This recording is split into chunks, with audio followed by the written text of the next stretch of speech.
When I was thinking about what to say this evening, I thought back to what I said this time last year. Back then it was just after the disastrous fire at Notre Dame Cathedral in Paris, and I thought that would make a good topic to talk about on Holy Thursday. One of the things that struck me most about that event was how the chaplain to the fire brigade went into the burning building and rescued some precious treasures, namely the robe of King Louis XIV, the bit of the crown of thorns, and something that the papers really couldn't get their heads around or understand, something called the Blessed Sacrament, what we know as the consecrated body of Christ. And I remember that I said at the time that this Blessed Sacrament, this body of Christ, this Eucharist, has been what has sustained and nourished and united God's people for 2,000 years, through all the ups and downs of history, through wars and revolutions, through poverty and persecution. The church, that is all of us, has always been able to gather around the table of the Lord, has always been able to remember Jesus' love for them, and has always been able to be strengthened by Christ's presence. That hasn't required a building. All it's required is a community. Little did I know that a year later we would be facing a challenge that none of us could have expected. We're not able now to gather physically as a community. We're not able to do exactly what Jesus asked us to do in memory of him. And we're not able at this time of sickness and anxiety to do what we long to do most of all, and that's simply to be here. Yet, I don't take back a single word of what I said last year.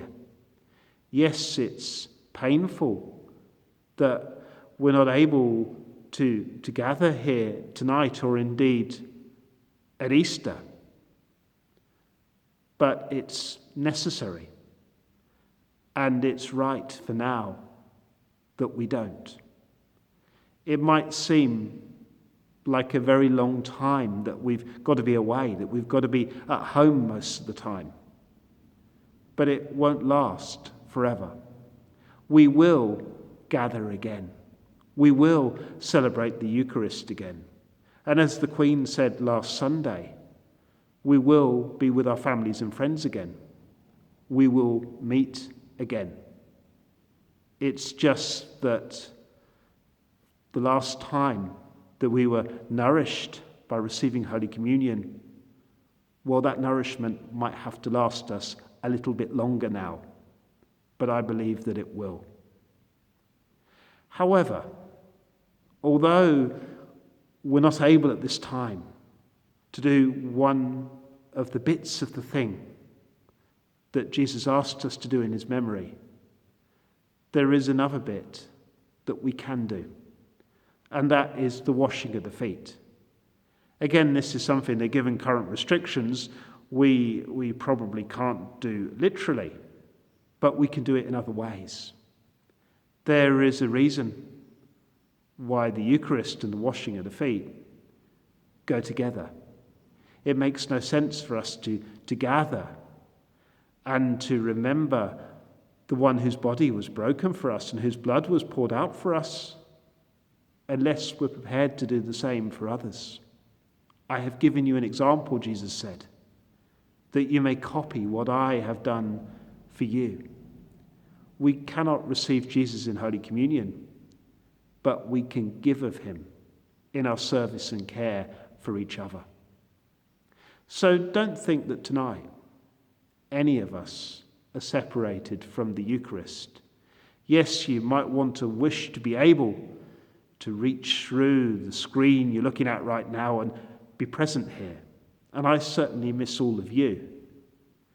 But tonight, whether we're watching this at home, whether we're with our families, whether we're alone, whether we're at work, We are living the Eucharist.